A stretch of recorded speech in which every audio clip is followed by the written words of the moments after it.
everyone, this is Warhawk Beyond 2040 bringing to you another edition of the Wrestling Discussion Series.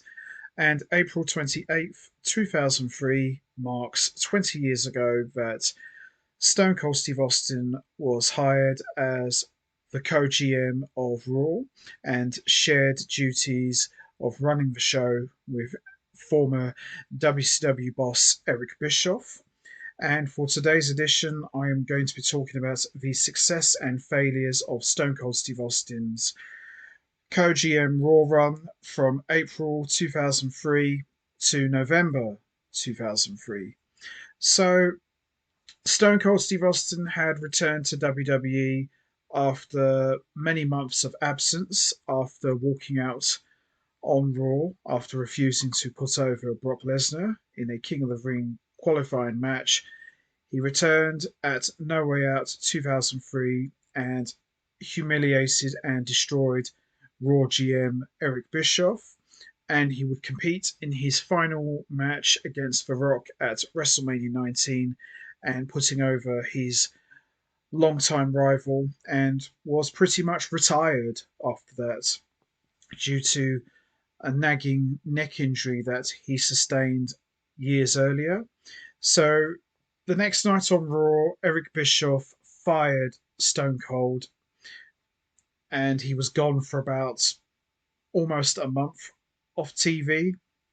And the next night on Raw, after Backlash on the April 28th edition of Raw, Linda McMahon came out and announced that Eric Bischoff would be sharing his general manager duties with someone else. And that someone else was none other than Stone Cold Steve Austin. So Stone Cold was no longer an active wrestler anymore. He was now co-running the same show that made him a household name.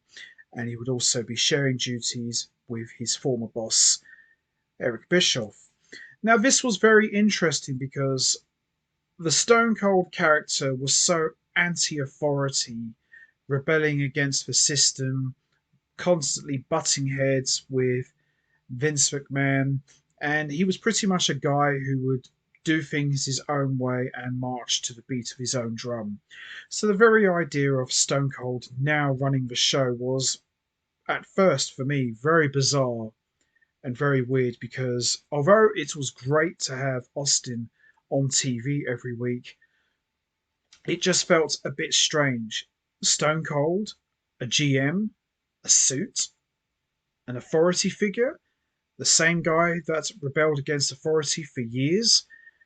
It was very strange, to say the very least. But notwithstanding, it was still very entertaining. So, for the first few weeks, Stone Cold was just pretty much doing what he always does, going out on the show, beating everybody up, giving a stunner, and drinking beer. So, that was fun in itself. And it was entertaining watching him and Bischoff butting heads about making decisions for the show. Austin would favour the faces. Bischoff, of course, would favour Evolution, Chris Jericho, and all these other heels as well. So it was very interesting to say the very least. And soon after, Linda McMahon would put this restriction over Austin's head that he would not be allowed to beat anybody up unless he was physically provoked. So that made for an interesting time because you're essentially handcuffing the Texas rattlesnake. You're telling him he can't go around beating everyone up unless he's provoked. So that made for some very entertaining segments during the summer of 2003. One of my favorite periods of Austin's Raw GM run was he was trying to motivate Kane because Kane was getting beaten easily by various different wrestlers, and Austin would pretty much call him out and was pretty much speaking about how we all felt. What happened to you? You used to be a monster. Where was the guy that used to beat my ass and, you know, made me bleed, took my title from me in the first blood match? What happened to that guy? Does that guy still exist? Does that monster still breathe? And he was trying to motivate Kane. He even gave him a stunner, and Austin was a big part of the whole Kane taking his mask off thing. And those were some interesting times. Seeing Stone Cold and Kane mixing it up brought back some memories of their brawls from the Attitude Era, and it was fun. I enjoyed that stuff, but at the same time, I won't lie. The co-GM thing, although very entertaining, it did start to grow a little bit stale on me because I missed Stone Cold being Stone Cold.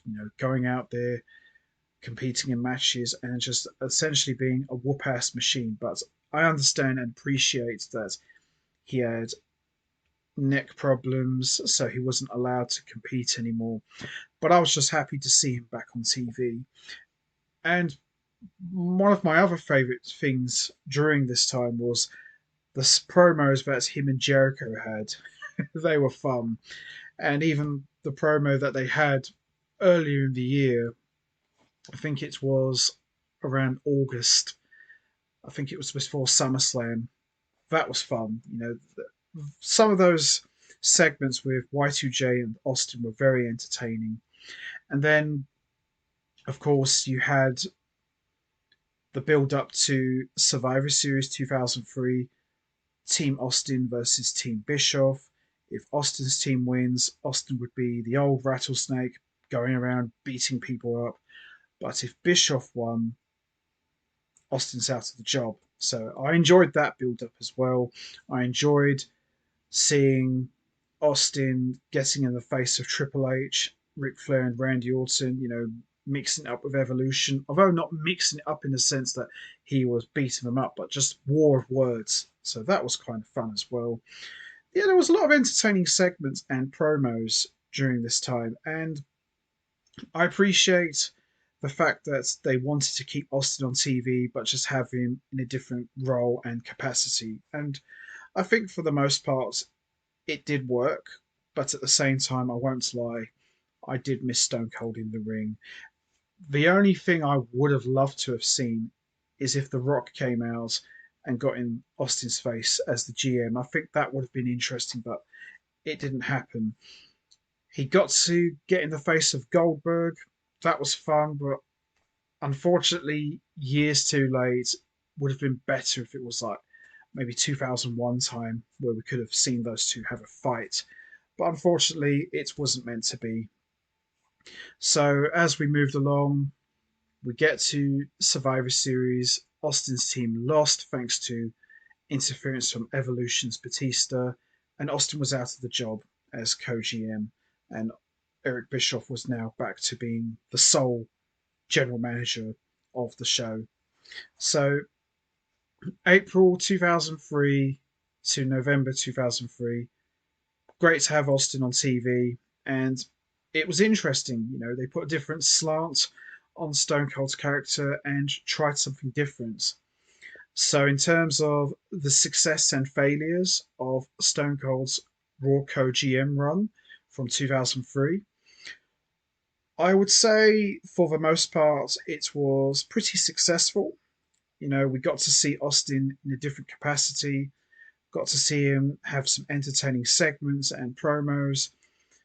I wouldn't necessarily say it was a failure. I mean, they pulled the plug at approximately the right time. They didn't let it drag on for like a year, which is good. But yeah, I would say definitely for the most part, it was pretty successful and very enjoyable. Seeing Stone Cold running the very same show that made him the man, so to speak. So it's interesting that he's running the show. So it was kind of interesting to see that. But yeah, I enjoyed it. And it was great to see Austin on TV. Although not in the ring physically, but Stone Cold weren't going to be completely handcuffed. He was still going to mix it up with lots of different wrestlers. But yeah, I enjoyed it. The triathlon with him and Bischoff. The beer drinking contest with him and Bischoff. That was fun. I enjoyed all of that stuff. But yeah, for the most part, I would definitely say it was successful. So that's going to be it from me. I'm going to wrap this up now. What was your thoughts on Stone Cold's Raw Co GM run from April 2003 to November 2003. Did you enjoy it? Do you think it was a success? Do you think it was a failure? What was your favourite moment during that period? Was it the segments with Kane, Evolution, Chris Jericho, the stuff with Bischoff, the beer drinking contest, the triathlon at Bad Blood? Did you enjoy that stuff? Did you enjoy the no physical rule thing where Stone Cold couldn't physically attack anyone unless he was physically provoked? Did you enjoy that stuff? You know what to do, guys. Hit the like button, hit the subscribe button, leave your thoughts and comments down below, and I will see all of you next time for another edition of the Wrestling Discussion Series. So until then, take care, everybody, and stay safe. And once again, as always, much appreciated. Thanks for listening.